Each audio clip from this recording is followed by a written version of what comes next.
Amazon is arguably the greatest technology company of our generation, but you probably haven't read this 4-page document that calls the company's shot 30 years in advance. It is the 1997 shareholder letter, a year where Amazon grew from $15 million in revenue to $147 million.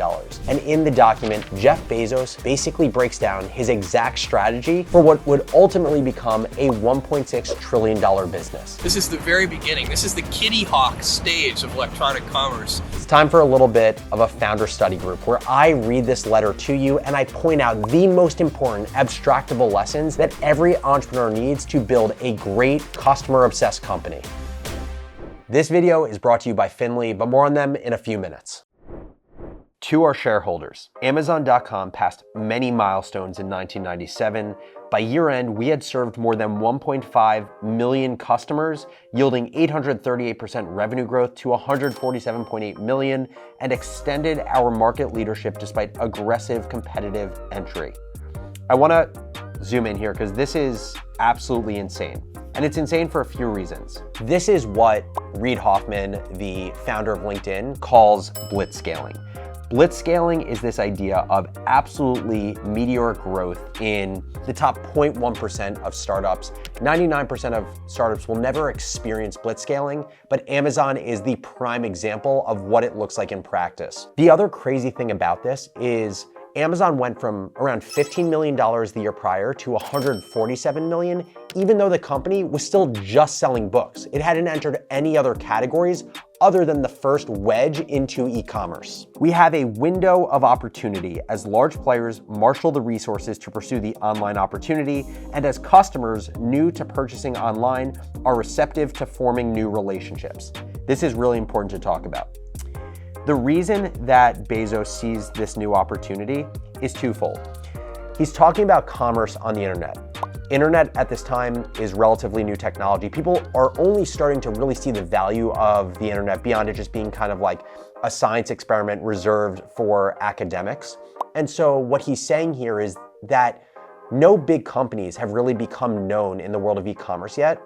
E-commerce is a new behavior for customers, and customers don't have trust in any brand yet, and he believes Amazon can be that brand that they build trust with. One other thing I want to mention here is I think a reason that Bezos sees a massive window of opportunity beyond the fact that customers are just adopting this new behavior that brands have not completely filled the void of yet is that in general, one of the best and worst things about being a large established company, whether you were Sears at the time or Barnes & Noble or Walmart, is you have a massive business and you have a more predictable business. It's not a business that's gonna go out of business overnight, but it also makes it that much harder to go and seize new opportunities. When you are trying to change your strategy or directions as a large company, it is like trying to turn a cruise ship that is headed for a certain destination, whereas when you're a startup like Amazon was, it truly is like you're navigating with a speedboat, and speed is your biggest advantage as a startup versus larger players. Okay, we move on to the second part, which is about the long term. And you will see Jeff Bezos use the phrase long term 8 times in this 4-page document, and that is completely intentional. The stronger our market leadership, the more powerful our economic model. Market leadership can translate directly to higher revenue, higher profitability, greater capital velocity, and correspondingly stronger returns on invested capital. For most businesses, you don't really have to worry about moving super quickly, investing a boatload of money, and being the true market leader. But in the world of e-commerce and the business that Amazon was trying to build, there are 2 distinct reasons why market leadership matters so much. The first reason is Amazon is a business that is defined by network effects. Think about it this way. Every new customer that Amazon brings to its platform, it makes the platform that much more attractive for businesses that want to sell their product on the platform. And every new business that Amazon is able to attract to sell on Amazon, that makes the platform that much more attractive for customers to join because there is now more selection. That is the definition of network effects. The second key reason why market leadership is so important here is the same reason it's so important for a company like Netflix. Amazon is a business that is defined by high capital costs upfront. The cost of software, the cost of fulfillment centers, it is a massive investment. And the only way you end up building a profitable business is by having tens or hundreds of millions of customers that you can spread that massive cost across. It's the same reason that Netflix, who spends billions of dollars every year on original content, needs hundreds of millions of customers in order to build a profitable enterprise. Let's keep it going. Our decisions have consistently reflected this focus. We first measure ourselves in terms of the metrics most indicative of our market leadership, customer and revenue growth, the degree to which our customers continue to purchase from us on a repeat basis, and the strength of our brand. We have invested and will continue to invest aggressively to expand and leverage our customer base, brand, and infrastructure as we move to establish an enduring franchise. As you can tell from this section, Bezos is constantly thinking about the long term. He's just IPO'd his business, a moment in time that for most entrepreneurs, that is the end zone. That is the moment in time they want to get to feel success. But that is truly just day one for Bezos. He's thinking about how we can build the world's greatest business over the next 50 years. And I mentioned to you before that he uses the phrase long-term 8 times. Know what word he uses 25 times in this single document? Customer. And if there's one thing that you take away from these 4 pages, it is how customer obsessed Jeff Bezos is over the course of his business.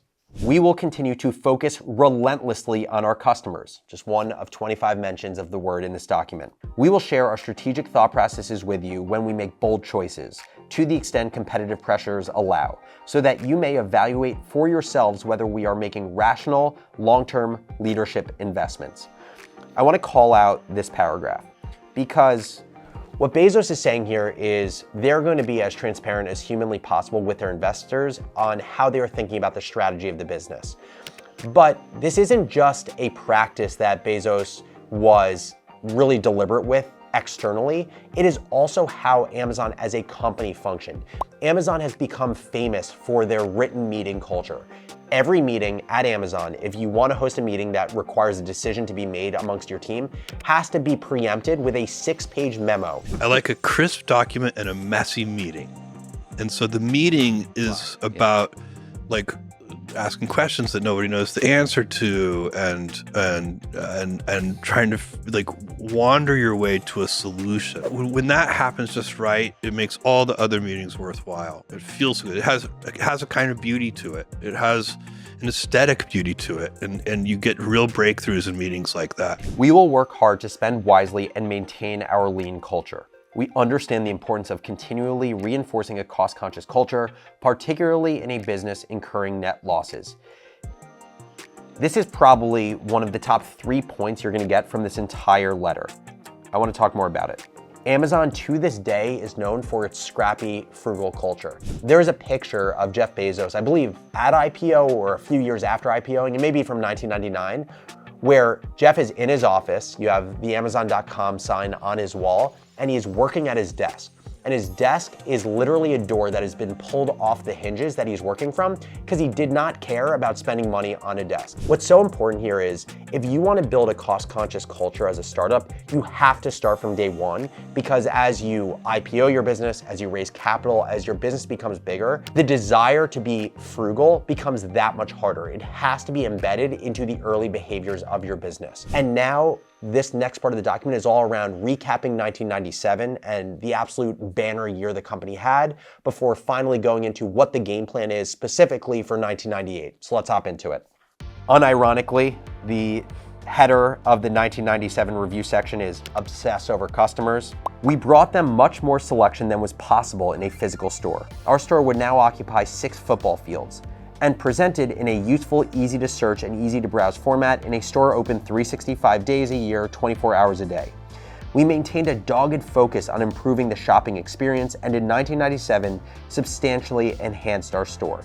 Again, over and over, Bezos is coming back to this idea of the only thing he cares about, the only place they're investing money is on making the customer experience better. That means cheaper, that means faster, that means getting the product that they most want in their hands as fast as they can get it in their hands. We now offer customers gift certificates, one-click shopping, and vastly more reviews, content browsing options, and recommendation features. It's also hilarious that at the time, this was like the most novel thing for people to get. Now it's just it's like the classic way of life. Every website offers things like one-click checkout and customer reviews, but Amazon was truly the first. Repeat purchases and word of mouth have combined to make Amazon.com the market leader in online book selling.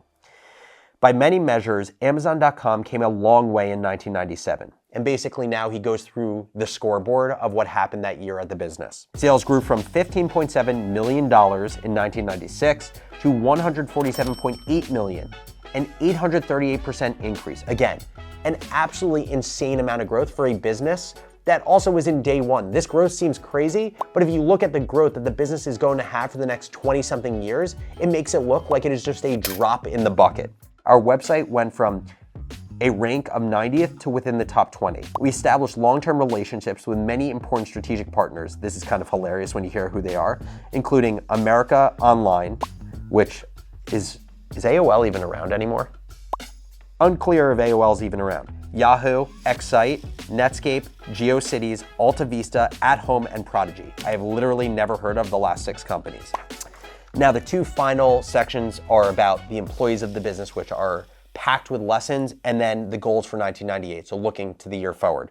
Let's go through our employees. It is not easy to work here. When I interview people, I tell them, you can work long, hard, or smart, but at Amazon.com, you can't choose 2 out of 3.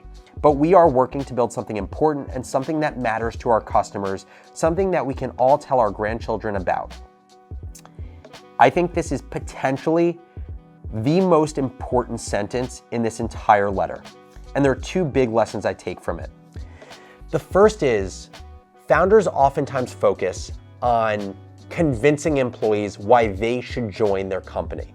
In the early days of a business, you feel like you're desperate for talent. You feel like you need to convince people why they should leave a steady job to join a way rockier ship. Bezos and a lot of successful, high-octane entrepreneurs take a different approach.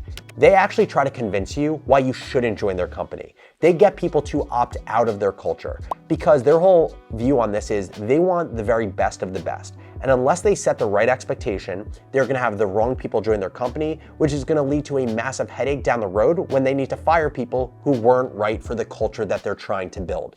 During 1997, Amazon's employee base grew from, get this, 158 to 614, and we significantly strengthened our management team. I would be fascinated to talk to whoever ran HR and recruiting at the business in 1997 to have to grow headcount from less than 200 to over 600.